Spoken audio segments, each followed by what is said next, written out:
Selamat malam pemirsa, bertemu kembali dalam program TV Kita Sejahtera FKIP UKI di serial talk show edukasi bersama saya Nova Simatupang. Ya, berbicara tentang Merdeka Belajar, Kampus Merdeka selalu menjadi hal yang menarik untuk diperbincangkan. Dan program Kampus Mengajar sebagai salah satu BKP di dalam MBKM menjadi alat pemerintah nih, memberi wadah kepada mahasiswa-mahasiswi untuk bisa lebih tahu bagaimana sistem pendidikan, bagaimana proses pembelajaran yang terjadi di lapangan. Jadi mahasiswa diberikan kesempatan untuk bisa melihat langsung seperti apa nih proses pembelajaran di berbagai sekolah, di berbagai wilayah di Indonesia. Dan sesuai dengan tema kita malam hari ini, bersama kita sudah hadir 3 orang mahasiswa dan mahasiswi tentunya yang ditugaskan oleh Kemdikbudristek di dalam program Kampus Mengajar dan berbicara tentang mengabdi di penjuru Indonesia. Tentunya mereka tidak mengabdi di Jakarta dan sekitarnya, tetapi di beberapa pulau yang tersebar di Indonesia. Kita akan berkenalan dengan ketiga mahasiswa kita. Yang pertama saya mau sapa terlebih dahulu, Yohanes Carlos Simanjuntak. Selamat malam, Yohanes. Selamat malam, Bu. Sehat? Sehat, Bu. Puji Tuhan. Yohanes, boleh perkenalan diri dulu deh, dari program studi apa, kemudian ditempatkannya di sekolah mana nih, Yohanes? Baik, Bu. Nama saya Yohanes Carlos Simanjuntak. Saya merupakan mahasiswa program studi pendidikan biologi FKIP Universitas Kristen Indonesia. Saya merupakan mahasiswa angkatan tahun 2019. Dan untuk kampus mengajar kali ini saya ditempatkan di SDS Ayu Insani di Kepulauan Riau, Kota Batam. Oke, Yohanes ditempatkan di Batam ya. Nanti kita akan bincang-bincang dengan Yohanes nih, berarti dengan kondisi sekolah di Batam. Oke, thank you Yohanes. Yang berikutnya ada Kiki Fatmala Harefa. Selamat malam Kiki. Selamat malam Bu. Ya, Kiki boleh memperkenalkan berasal dari program studi apa, lalu sekarang bertugas di mana nih, Dek? Perkenalkan, nama saya Kiki Fatmala Harefa. Saya merupakan mahasiswi program studi pendidikan biologi FKIP Universitas Kristen Indonesia. Saya ditempatkan di SD Negeri 071064 Helevanisa di Nias. Oke, Kiki ditempatkan di Nias ya. Sepertinya kembali ke kampung halaman untuk Kiki ya. Iya, Bu. Ya, kita menantikan nanti kisahnya Kiki mengabdi di Nias. Yang terakhir ada adik kita yang cantik, Maria Kristi Emanuela Sina. Selamat malam Maria. Selamat malam Ibu. Ya, Maria boleh memperkenalkan dari program studi apa, Dek? Kemudian sekarang melayani di sekolah mana nih ditempatkannya? Baik Ibu, perkenalkan nama saya Maria Kristi Emanuela Sina. Saya dari mahasiswa Pendidikan Matematika FKIP UKI. Saya bertugas di UPTD SDN Rio Minsi, itu tepatnya di Kabupaten Ngada, Pulau Flores, Nusa Tenggara Timur. Oke, ya Maria di NTT. Jadi kalau kita melihat dan menyimak perkenalan dari ketiga adik-adik kita yang hadir malam hari ini, ada yang di Batam, ada yang di Nias, ada yang di NTT. Selama ini mungkin ketika kuliah melihat sekolah-sekolah, kemudian ada tugas-tugas dari kampus, masih berbicara tentang sekolah di lingkungan Jakarta dan sekitarnya. Tapi sekarang terjun ke daerah, tentunya ada pengalaman yang bisa dibagikan ke pemirsa TV Kita Sejahtera. Tapi sebelum ke sana, Ibu mau tanya dulu deh ini. MBKM ini kan merupakan program yang bisa dibilang baru, tapi nggak baru-baru banget gitu ya.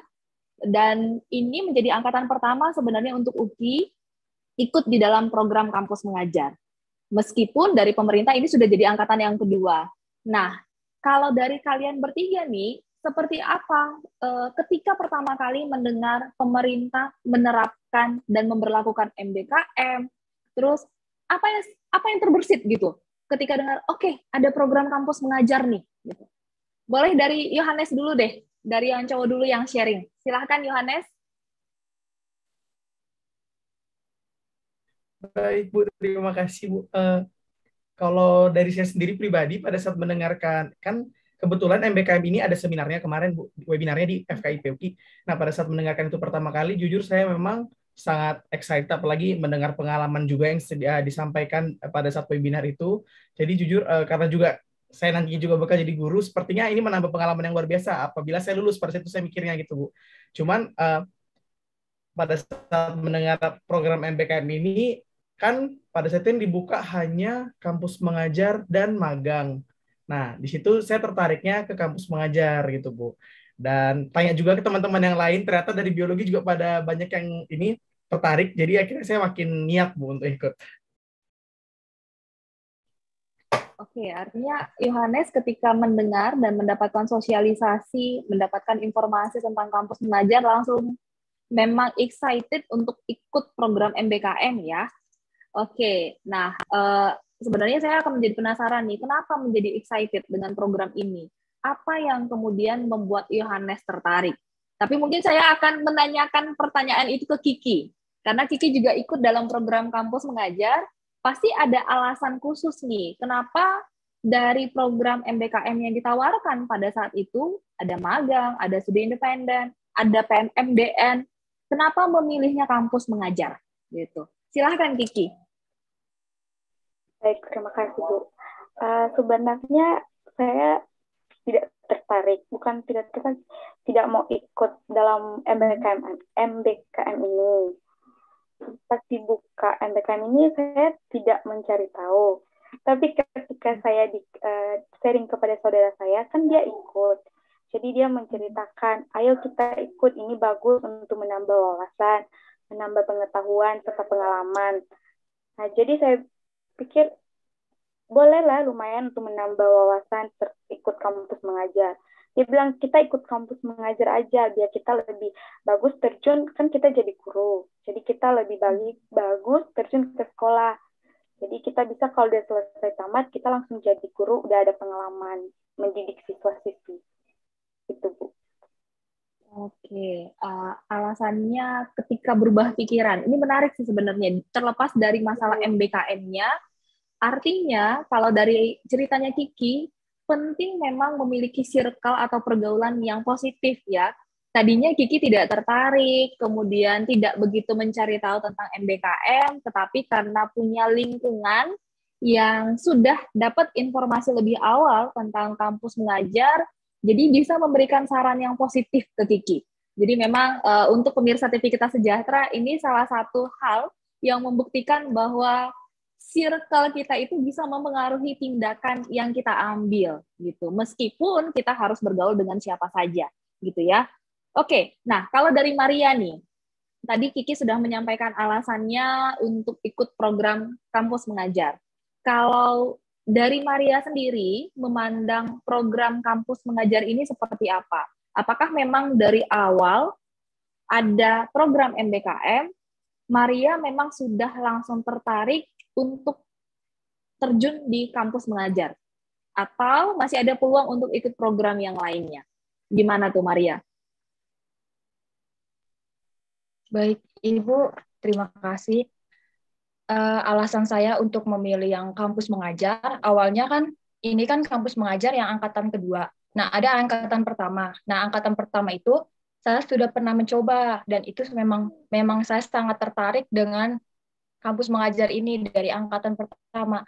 Namun kesempatan untuk angkatan pertama saya tidak ada. Akhirnya karena dari pihak kampus itu sangat mendukung kampus mengajar ini sehingga pada saat bulan Juni ini bertepatan dengan kami yang mahasiswa tingkat akhir ini mau PPL dan bisa dialihkan PPL itu ke kampus mengajar dan saya rasanya sangat excited sekali, apalagi ini sudah di pedesaan dan juga itu sehingga saya mau mengambil si kampus mengajar angkatan 2 ini dan akhirnya puji Tuhannya adalah ya saya lolos dan sehingga cita-cita saya dari awal SMP emang mau terjun ke pedesaan akhirnya terwujud juga dengan melalui kampus mengajar ini di mana saya terjun bukan hanya saya sendiri tetapi dengan beberapa mahasiswa di seluruh Indonesia yang terjun bersama-sama untuk mendukung sekolah yang ada di pedesaan, dan juga menambah pengalaman saya yang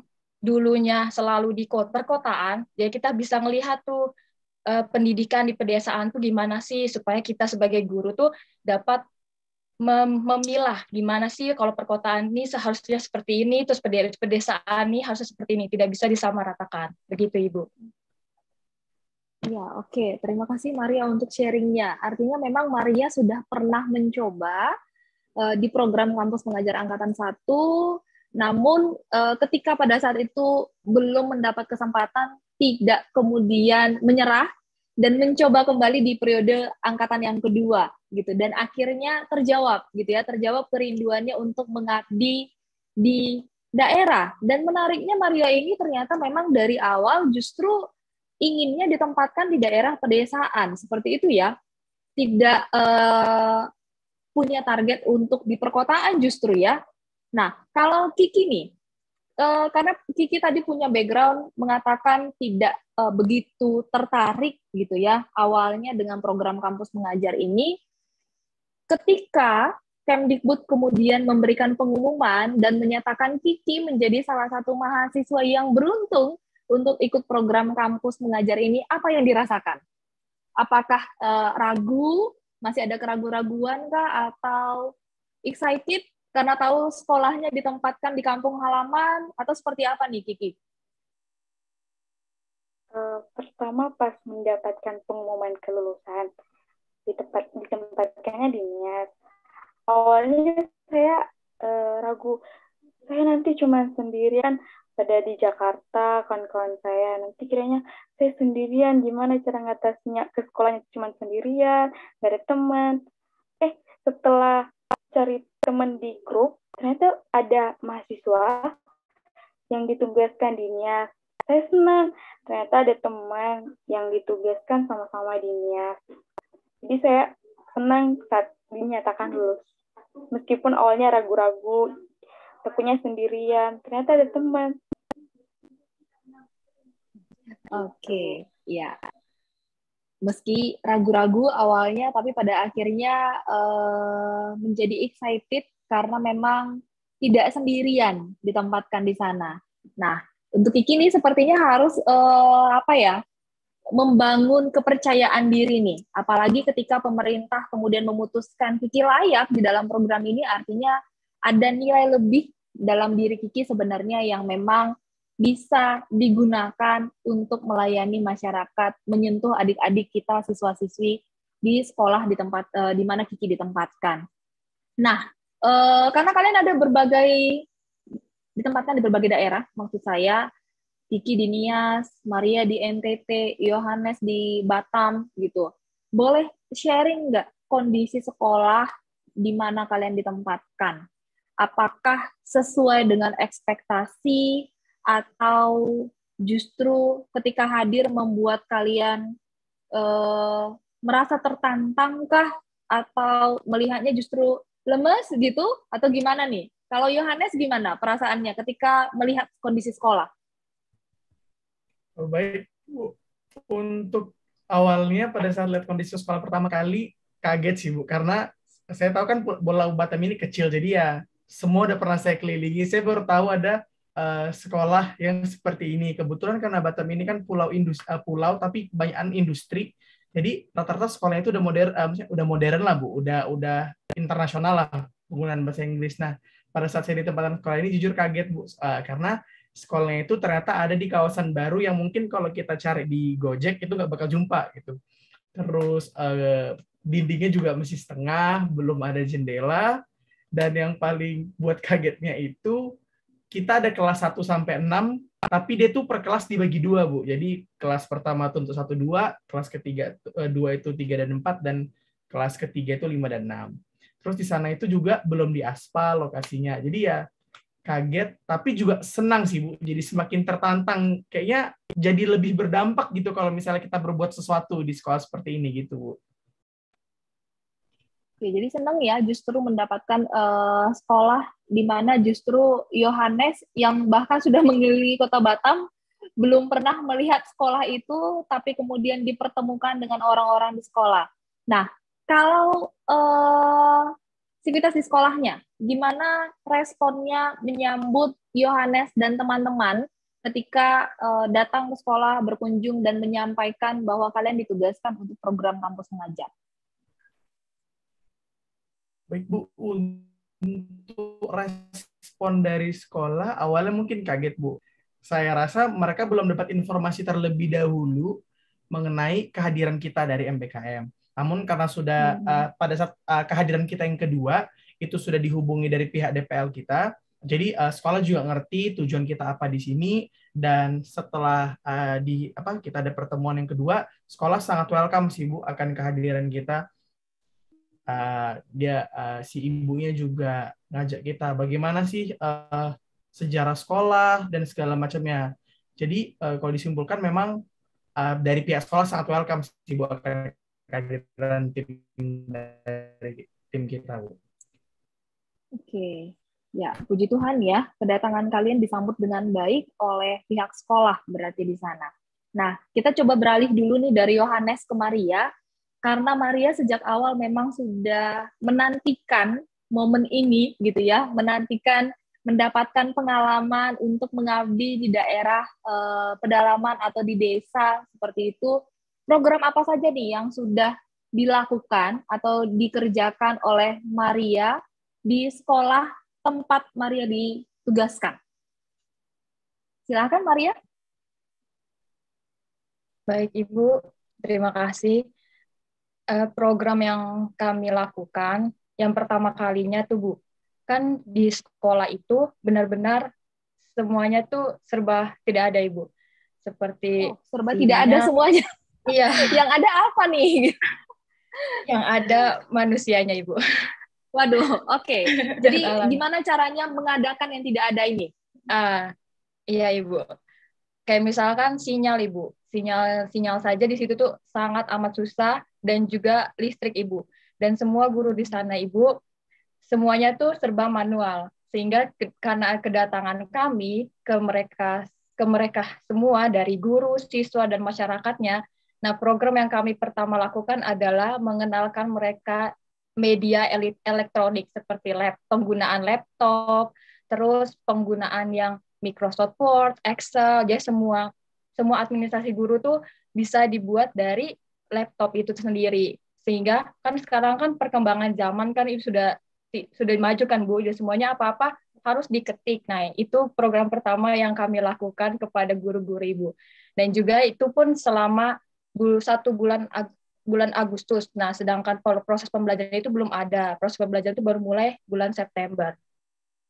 Dan pas bulan September ini kami mulai dengan mengenalkan siswa kelas 5 yang akan AKM. Nah, kami mulai mengenalkan mereka laptop, terus cara mengetik di keyboard itu seperti apa, dan juga kepada kelas-kelas lain itu seperti mereka karena selama COVID ini tidak pernah bertemu, sehingga kami melakukan proses belajar mengajar itu mulai dari nol, dari yang cara berhitung, cara menulis, cara membaca, tapi menggunakan versi games atau tidak diselingkan dengan ice breaking seperti itu, Bu. Lagi dari Maria? Masih ada waktu, Ibu. Boleh, panjang nih waktunya. Panjang. Kalau mau diceritakan banyak sekali, Ibu. Terus boleh diceritakan. Saya jadi malah terpaku tadi mendengarkan, oke, ternyata masih ada nih teman-teman atau saudara-saudara kita yang masih terkendala dengan listrik gitu. Ketika mungkin sebahagian mahasiswa di perkotaan mengeluh sinyalnya ngadat gitu ya, justru masih ada saudara-saudara kita yang dalam perjuangan memperoleh pendidikan, bahkan listriknya juga belum ada nih gitu. Boro-boro berbicara sinyal gitu ya. Jadi tadi membuat saya, oke, ya ini harus banyak bersyukur nih kita ya.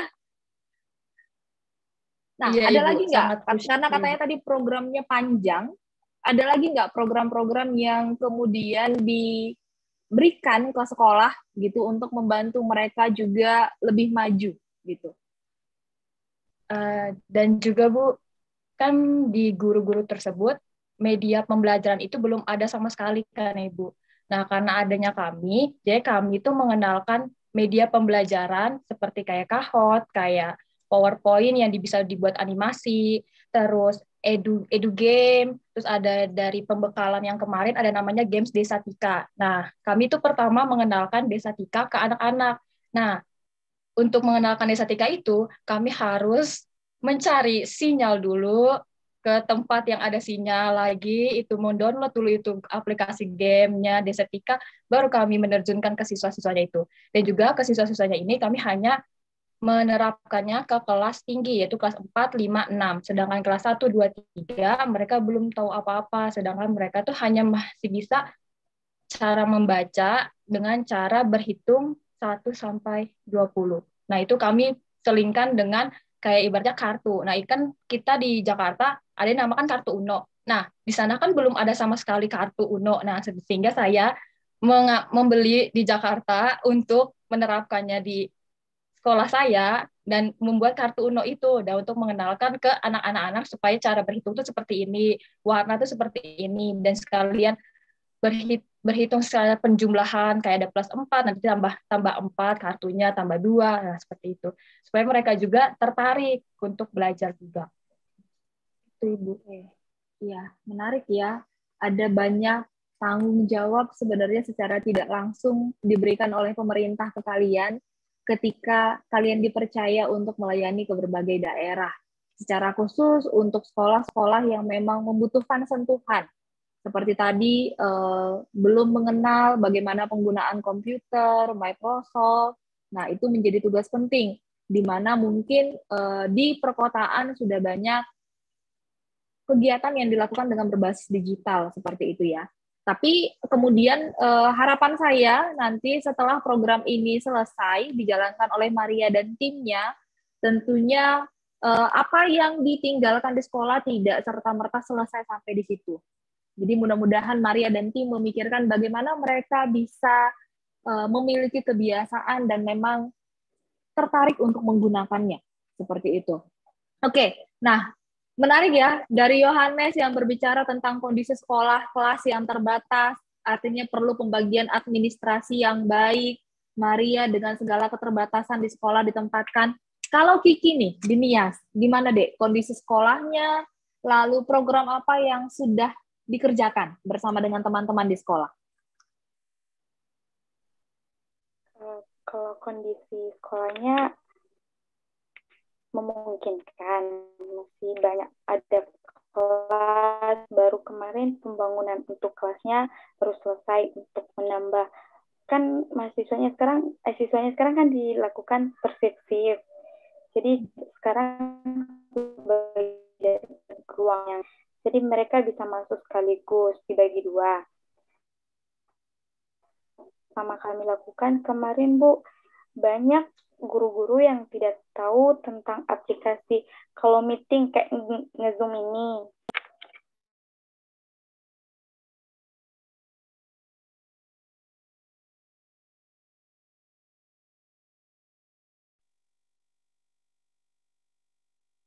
Oke, ya sepertinya Kiki mengalami kendala dalam hal jaringan. Ini juga menjadi salah satu hal yang pemirsa TV Kita Sejahtera juga bisa melihat secara langsung, karena memang kita melakukan siaran ini juga diambil menggunakan aplikasi Zoom, di mana Kiki kita ajak berdiskusi langsung dari Nias sebenarnya, gitu. Dan ya ini menjadi salah satu kendala yang saya yakin juga sering dihadapi di Nias, dan berharap ini juga menjadi perhatian juga dari pemerintah untuk bisa membantu saudara-saudara kita, teman-teman kita di sana yang masih memiliki banyak keterbatasan dalam hal ini. Oke, ya. Kita beralih dulu nih terkait dengan berbagai program yang sudah dijalankan. Nah, kalau tadi Yohanes menyampaikan bahwa di sekolah terkendala dengan kondisi kelas yang sangat terbatas, sehingga satu kelas itu harus dipakai oleh 2 tingkat. Jadi kelas 1 dan 2, kelas 3 dan 4, dan seterusnya. Bagaimana Yohanes dan teman-teman, yang saya yakin pasti satu tim terdiri dari beberapa perguruan tinggi ya, bagaimana teman-teman Yohanes, juga Yohanes secara khusus, merespon berbagai kendala yang ada di sekolah tersebut, di Batam khususnya. Silahkan Yohanes. Oh, baik Bu, mungkin ini agak panjang, nggak apa-apa ya Bu ya? Boleh, Dek. Baik Bu, untuk kita kan bahas, kan kita buat proker sesuai dengan kendala yang ada di sekolah nih kan Bu. Nah, jadi kendala pertama itu adalah administrasi sekolah. Kalau ternyata pada saat kita baru join di sekolah, itu sekolah baru diakreditasi Bu. Sekolah baru mau mengakreditasikan sekolahnya. Nah, jadi di situ kita belum fokus ke pembelajaran. Karena kebetulan pembelajarannya itu juga ditiadakan karena sekolah harus fokus akreditasi.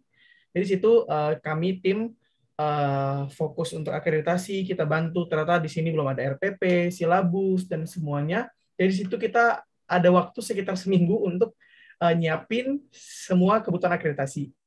Dan akreditasi itu kan pasti Bu ada yang namanya Zoom dan sebagainya untuk penilaian langsung dan wawancara.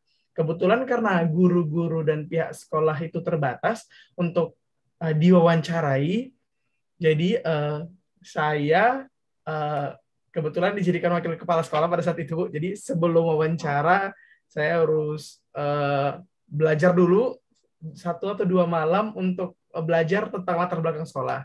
Sedangkan beberapa teman saya di situ juga mengetikkan guru, karena kebetulan sebenarnya jumlah gurunya itu ada beberapa, namun ternyata guru di sana itu keluar Bu tiba-tiba. Jadi di sana tuh guru aktifnya cuma 2 pada saat kita mau datang.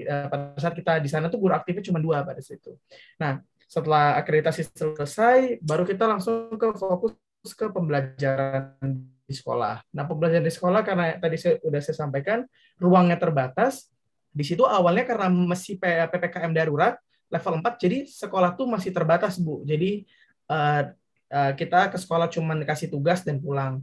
Kemudian di Batam mengalami tingkat penyembuhan yang baik, sehingga di sini kan PPKM-nya langsung menurun sampai ke level 2 atau level 1. Nah, itu bisa sekolah sampai siang kan, Bu? Udah bisa sekolah secara daring. Di situ saya dan teman-teman berinisiatif untuk tetap membagi 2 kelas.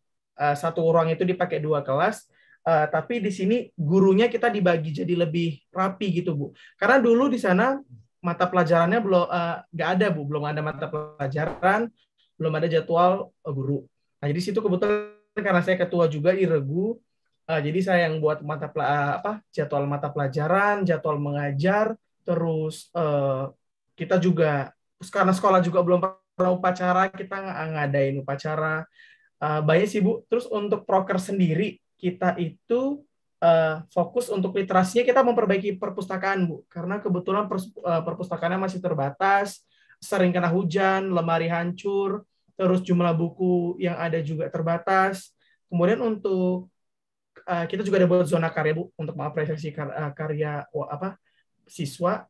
Terus kita juga ada satu program yang menurut saya cukup menarik, itu nama programnya adalah Orang Tua Saya Tahu Nggak Sih? Nah, jadi itu adalah program yang dimana kita tuh memberikan tugas kepada siswa, yang dimana tugas ini tuh harus dijawab oleh siswa dan orang tua gitu.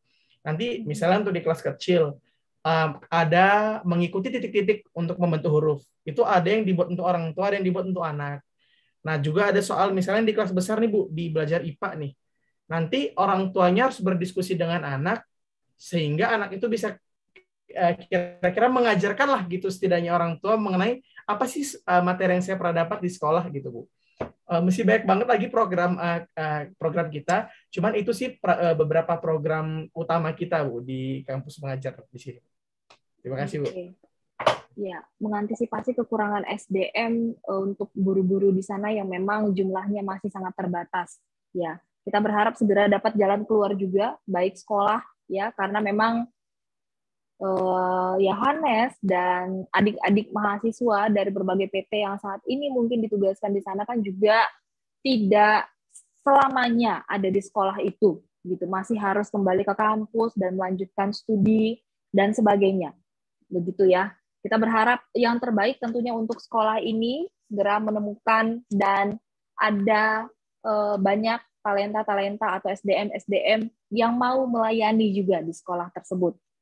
Baik, ya karena kita sudah kembali bersama dengan Kiki di sini, saya akan kembali menanyakan kepada Kiki terkait dengan tadi yang sempat terpotong, ya ada kendala jaringan tadi sama Kiki ya.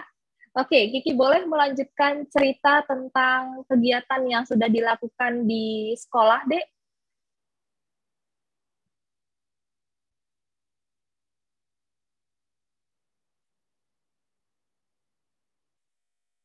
Wah, kembali bermasalah nih sepertinya ya jaringannya.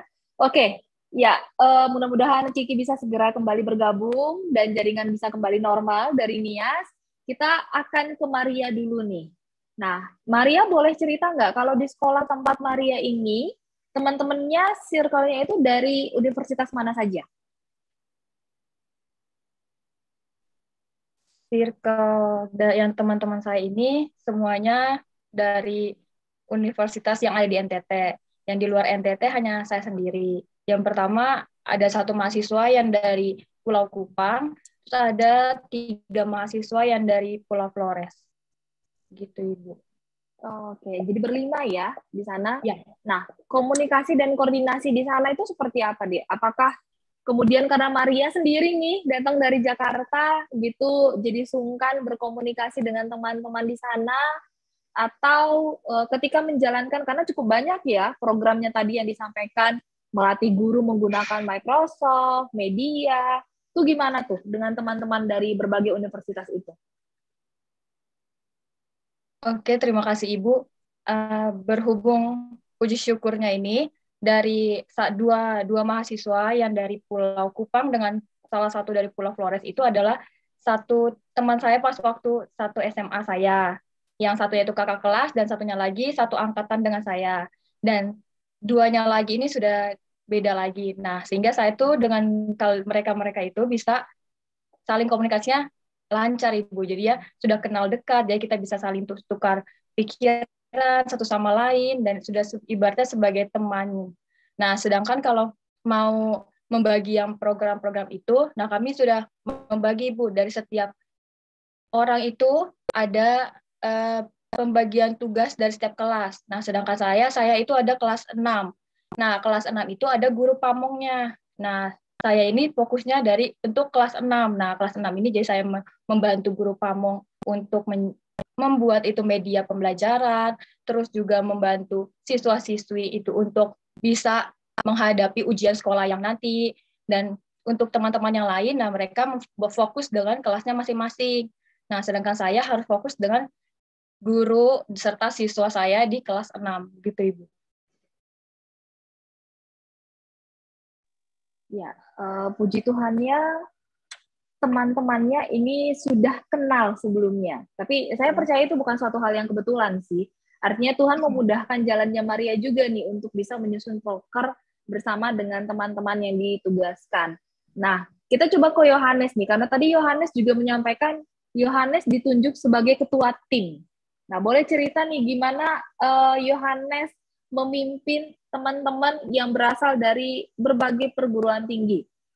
Ada berapa orang sih, Dek, teman-teman Yohanes yang ditugaskan di sekolah itu? Kami berenam, Bu, satu tim. Oke, berenam itu dari universitas mana saja, kalau boleh tahu? Ada 2 dari Universitas Negeri Padang, 1 Universitas Maritim Raja Ali Haji, 1 Universitas Riau, 1 lagi Universitas Riau Kepulauan, Bu. Oke, yang satunya dari Universitas Kristen Indonesia. Oke, kenapa Yohanes yang dipilih sebagai ketua tim? Atau Yohanes yang mengajukan diri? Enggak, Bu, ditunjuk, Bu, itu sebenarnya. Itu ditunjuk, Bu. Mungkin kalau ditanya kenapa, mungkin puji Tuhannya, mungkin Tuhan kasih saya karunia untuk memiliki cukup lah, Bu, public speaking. Jadi sehingga mungkin teman-teman, karena juga pada saat pertama kali kita jumpa, nampaknya saya tuh yang Bu, yang memulai percakapan, yang menyatukan satu teman dengan teman yang lainnya gitu, Bu. Jadi mungkin itu menjadi alasan kenapa saya ditunjuk jadi ketua, dan kebetulan juga dari beberapa teman yang ada yang baru memiliki pengalaman mengajar kan baru saya, Bu. Karena kebetulan saya dulu di Jakarta sempat ngajar private juga, Bu. Sempat ngajar les, terus saya juga beberapa kali penelitian juga di sekolah. Jadi ya kebetulan juga ada pengalaman, jadi saya ditunjuk. Oke, ya membawa segudang pengalaman yang sudah dilakukan selama di UKI, kemudian akhirnya bisa dipercaya menjadi ketua tim di program kampus pengajar di Batam ya, di sekolah yang ditempatkan. Nah, Kiki, apakah sinyalnya sudah baik? Ya, Bu. Oke, ya terima kasih. Akhirnya Kiki boleh kembali bergabung bersama-sama dengan kita. Nah, tadi Yohanes dan Maria ini sudah banyak berdiskusi tentang pengalaman mereka berkomunikasi dengan teman-teman satu timnya di Kiki. Kalau Kiki sendiri yang di awal punya kekhawatiran karena ditempatkan hanya sendirian nih dari UKI di Nias, ketika bertemu dengan teman-temannya, seperti apa nih responnya? Kemudian bagaimana teman-temannya memperlakukan Kiki? Untuk teman kita ada 3 orang, Bu, yang ditugaskan di sekolah. Ya? Yang satunya dari Nomensen, yang satunya dari Telkom Bandung. Nah, salah satunya yang dari Nomensen ini ternyata dia senior saya pas masih SMA. Jadi kita udah duluan kenal. Nah, yang satunya ini kan cewek, jadi kita cepat akur, kita kayak adik kakak, jadi kita selalu melakukan teman kita itu seperti saudara, nggak ada membanding-bandingkan, kayak aku nggak mau berdiskusi dengan dia, kita selalu berdiskusi sama-sama. Oke, saling merangkul satu dengan yang lain. Ya, kita selalu membagi pendapat, apalagi cuma 3 orang. Aduh. Ya. Agak sedikit berbeda dengan teman-teman di sekolah yang lain yang mungkin terdiri dari 5-6 orang atau bahkan ada yang sampai 8 orang. Kalau Kiki dan teman-temannya ternyata di sana hanya ada 3 mahasiswa dan ketiga-tiganya berasal dari universitas yang berbeda. Ya, berharap memang komunikasi bisa terjalin dengan baik antara Kiki dengan teman-temannya untuk bisa memberikan pelayanan yang maksimal di sekolahnya ya, di Nias. Ya, mohon maaf karena Kiki juga harus kembali live dari Zoom kita. Ya, oke. Saya mungkin tidak akan berlama-lama karena untuk Maria juga mungkin agak sedikit kesusahan ya, karena dia juga harus berjuang sebenarnya menemukan sinyal dan menjaga supaya listriknya juga tetap oke, tetap on gitu. Saya mungkin akan meminta Maria dan Yohanes menyampaikan suka dukanya nih, pengalaman di dalam menjalankan kampus Merdeka. Sudah kurang lebih 3 bulan menjalankan kampus mengajar ini, apa hal yang paling berkesan atau ada suka duka apa yang sudah dialami? Dari Maria dulu deh, silahkan Maria. Terima kasih Ibu. Sukanya dulu ya Ibu, dukanya nanti Ibu, banyak.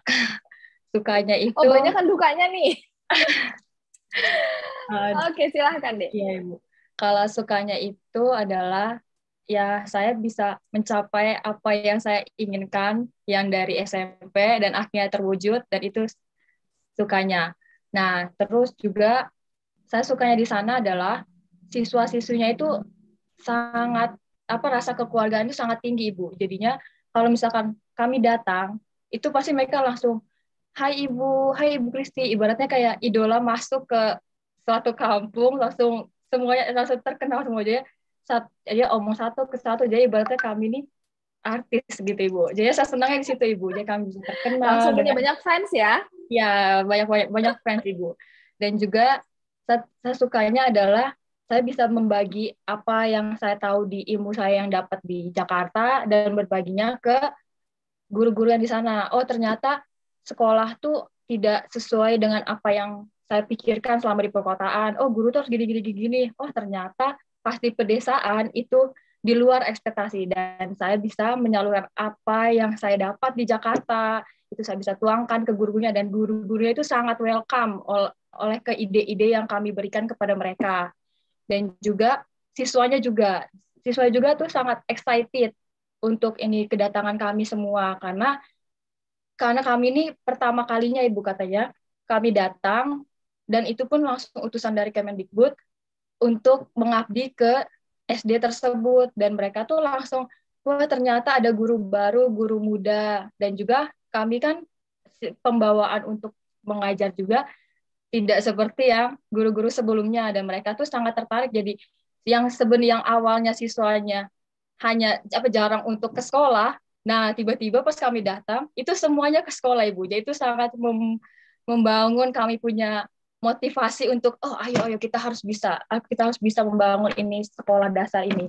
Dan juga kami senangnya adalah kami bisa berpartisipasi yang awalnya sekolah tersebut tidak terakreditasi sehingga bisa menjadi terakreditasi, dan itu kami sangat bangga.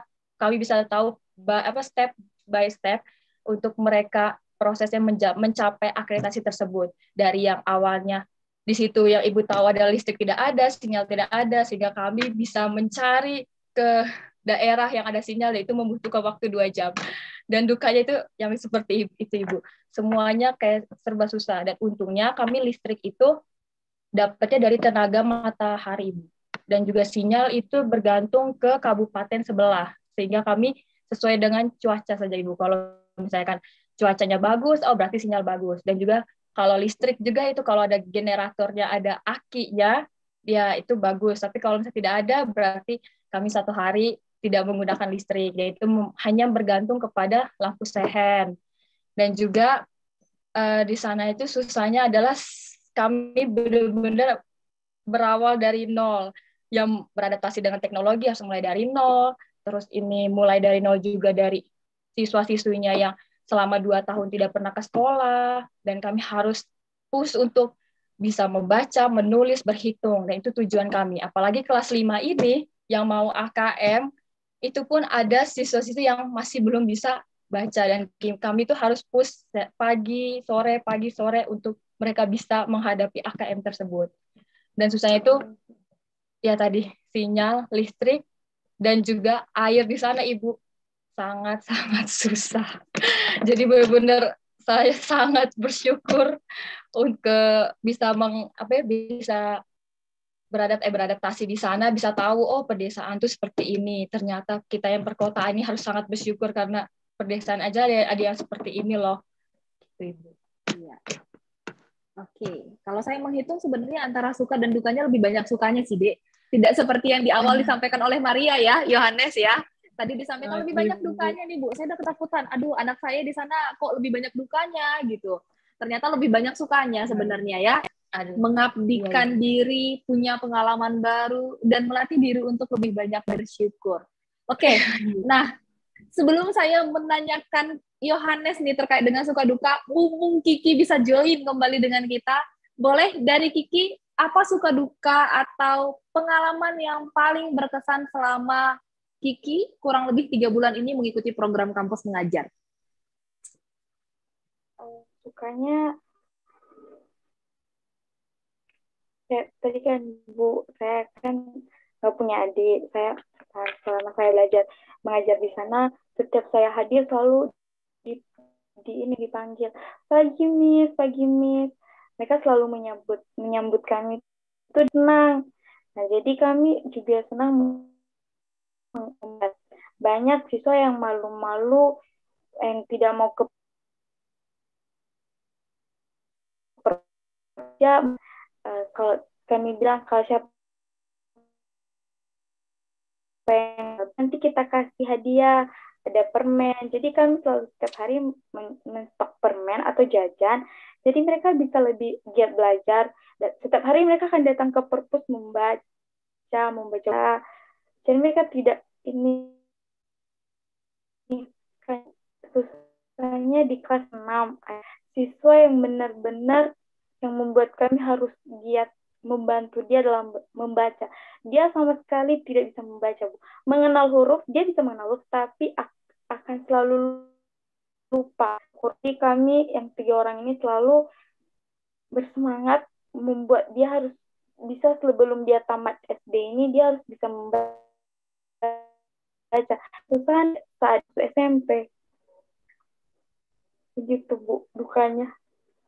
Cuma satu atas adik kami yang kelas 6 ini, dia benar-benar susah membaca, mengenal huruf aja lupa-lupa. Gitu, Bu. Oke, ya menjadi tantangan tersendiri ya ketika menemukan masih ada ternyata adik-adik kita yang sudah sampai duduk di kelas 6 SD tapi masih memiliki keterbatasan dalam hal membaca. Ya, saya percaya Kiki dan teman-teman pasti bisa membantu adik kita ini untuk kemudian bisa menyelesaikan SD-nya dengan pengetahuan yang sudah selayaknya, mencapai standar yang sudah ditetapkan oleh pemerintah untuk lulus sekolah dasar, seperti itu ya. Dan ya berharap juga terkait dengan penanganan hal yang lain, masalah sinyal dan sebagainya, bisa terobati dengan banyaknya fans-fans baru dari Kiki dan teman-teman di sana, kemudian pengalaman-pengalaman yang lainnya juga mudah-mudahan mengobati berbagai keterbatasan yang ada di sana. Oke, terima kasih Kiki. Berikutnya ke Yohanes nih. Boleh sharing suka duka atau pengalaman yang paling berkesan, Dek? Silahkan. Baik, Bu. Kalau ditanya suka duka, sebenarnya hampir semua saya pandang jadi suka sih, Bu. Sekalipun di jalannya duka, tapi jadi suka, Bu. Kalau dipandang, paling yang sukanya mungkin secara kognitif siswa, ya sama dari teman-teman yang lain, itu masih banyak ditemukan siswa yang memiliki keterbatasan dalam membaca atau mengenal huruf, Bu. Itu kita ada di kelas besar. Kemudian juga karena memang fasilitas sekolah juga yang minim, jadi di sini pada saat baru-baru kami mengabdi, kita melihat semangat siswa itu masih belum nampak gitu, Bu. Namun setelah kita udah sebulan di sana, kita melihat bahwa peserta didik ini makin antusias dengan yang namanya sekolah. Karena sebelum kita hadir, sistemnya itu mereka datang bagi tugas pulang gitu, Bu. Nah, kebetulan juga memang karena PPKM darurat pada saat itu. Nah, banyak banget, Bu, yang dari Bu diceritain. Cuman ini beberapa poin-poin yang menurut saya bisa sharing juga ke teman-teman semua nanti yang nonton, bahwa di sini saya juga bersyukur karena anak-anak di sana rata-rata adalah anak-anak yang memang kebetulan memiliki permasalahan ekonomi, bahkan memiliki permasalahan keluarga, Bu. Rata-rata anak itu berasal dari orang tua yang broken home, Bu. Rata-rata juga orang tuanya itu bekerja, yang ibunya bekerja di PT atau bekerja di TPA, Bu, tempat pembuangan akhir. Kebetulan lokasi tempat pembuangan akhir Kota Batam itu dekat sama sekolah kita, Bu. Jadi kalau misalnya sebelum hujan itu kan panas, Bu. Itu baunya bisa sampai ke sekolah kita, Bu. Itu benar-benar bau sampah tuh bisa seharian. Terus kita juga pernah survei ke TPA. Ternyata gini rasanya. Kita juga nengok anak-anak, ternyata ada anak siswa kami 2 orang kelas 2 itu yang sudah bekerja untuk nyari barang bekas, untuk makan dan sebagainya. Ada juga yang anak kelas besar yang sering datang terlambat karena dia pagi harus masak untuk adik-adiknya, Bu. Baru dia bisa berangkat sekolah. Ada juga yang dia boleh berangkat sekolah kalau seluruh adik-adiknya itu udah selesai. Jadi banyak banget yang kita lihat di sana bahwa anak-anak seusia ini udah dibebani pikiran yang bukan ininya, Bu, bukan porsinya gitu. Dan saya lihat juga di kelas besar itu banyak masalah di dalam mereka yang mereka tuh nggak tahu mau diceritain ke siapa. Karena teman-temannya juga ngalamin masalah yang sama. Karena saya pernah sekali berkesempatan pada saat mata pelajaran SPBD, saya ngajak 4 anak saya itu, saya kebetulan wali kelas 6, Bu. Tapi saya ngajar SPBD pada saat itu di kelas 5 dan 6. Saya minta mereka untuk tuliskan apa sih masalah kalian yang kalian simpan, tapi kan nggak pernah bicarain ke siapapun. Kalian bisa bicara ke Bapak, tapi teman-teman kalian nggak boleh lihat. Terus saya baca, saya simpan, memang saya terharu sih, Bu, pada saat itu, karena memang yang mereka alami itu memang berat gitu, Bu. Tapi saya sangat kagum ketika lihat mereka tuh besoknya masih bisa datang sekolah, masih bisa kerjain tugas, nilainya juga baik. Jadi di sini sih yang memang paling berkesan juga dari tim-tim ngerasain, dari teman-teman rekan tim, bahwa kita tuh beruntung gitu, Bu. Lihat mereka yang bahkan tuh ada yang kayak berdarah di bagian badannya karena misalnya jatuh, karena kebetulan itu kan, Bu, nggak aspal jalannya. Jadi tuh tanah merah, ada yang jatuh, ada yang berdarah, ada yang sebelum sekolah tuh udah kotor bajunya gitu. Jadi kita juga sempat survei ke rumah teman-teman, ke rumah anak-anak, itu memang dalam kondisi rumah yang sederhana gitu, Bu. Di sana juga banyak anjing dan sebagainya gitu. Jadi ya gitu loh, Bu. Banyak, tapi saya sangat bersyukur sih, Bu, sampai saat ini.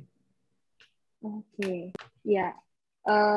Dari apa yang diceritakan oleh Yohanes, yang saya tangkap adalah begitu banyak ucapan syukur ketika melihat bagaimana kondisi lingkungan sekolah, bagaimana kondisi adik-adik siswa-siswi yang ada di sekolah di Batam tersebut, ya.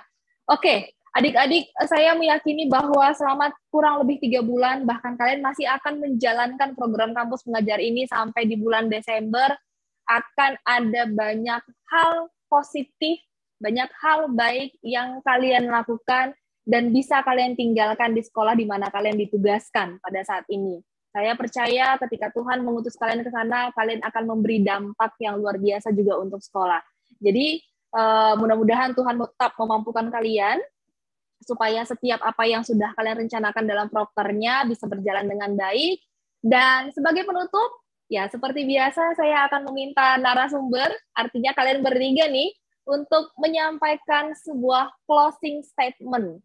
Apapun boleh, untuk menguatkan adik-adik yang mungkin saat ini sekolah dalam berbagai keterbatasan, atau mungkin mau memberi motivasi kepada sesama mahasiswa, boleh apapun. Silahkan, dari Maria terlebih dahulu. Baik, Ibu. Statementnya itu adalah, mari kita menggapai apa yang kita inginkan, walaupun jalan yang untuk menuju. Hal itu sangat banyak rintangannya. Jangan patah semangat dan menggapai apa yang kita cita-citakan. Oke, ya, buat para pemirsa TV Kita Sejahtera, jangan patah semangat, jangan pernah menyerah untuk menggapai apa yang kalian cita-citakan, meski ada begitu banyak rintangan yang akan menghadang kalian di depan sana. Oke, closing statement yang berikutnya dari Kiki, silahkan Kiki. Tetap semangat dan tetap sharing kepada saudara-saudara, jangan terlalu tertutup akan masalahmu, tetap berbagi cerita kepada siapapun itu. Oke, ada pesan tersembunyi sebenarnya dari Kiki nih. Tetap semangat adik-adik dan jangan lupa berbagi itu indah gitu. Jangan memendam segala permasalahan sendiri, karena ketika dua kepala mungkin memikirkan solusi untuk satu masalah itu akan lebih baik dibandingkan kita berpikir sendiri. Seperti itu dari Kiki. Terakhir dari Yohanes, silahkan. Oh, iya, Bu. Dari saya sih, apapun kondisi kita, selama Tuhan masih kasih kita kesempatan untuk belajar, belajarlah. Oke, singkat padat. Apapun kondisinya adik-adik, selama Tuhan berkehendak, selama Tuhan mengizinkan, maka tetaplah berusaha, tetaplah belajar. Jangan pernah menyerah, karena apapun bisa terjadi. Mari ketika 3 orang teman kita saat ini yang ditugaskan di berbagai daerah mampu mengubah berbagai tantangan yang ada di lapangan menjadi sebuah peluang baik, menjadi sebuah hal positif, dan satu hal yang penting mengajarkan mereka untuk banyak bersyukur. Kita percaya juga untuk seluruh pemirsa TV Kita Sejahtera yang saat ini menyaksikan juga mampu menciptakan berbagai peluang di setiap tantangan yang sedang dihadapi. Terima kasih seluruh pemirsa TV Kita Sejahtera. Sampai bertemu kembali dalam program TV Kita Sejahtera di episode berikutnya. Selamat malam dan Tuhan memberkati.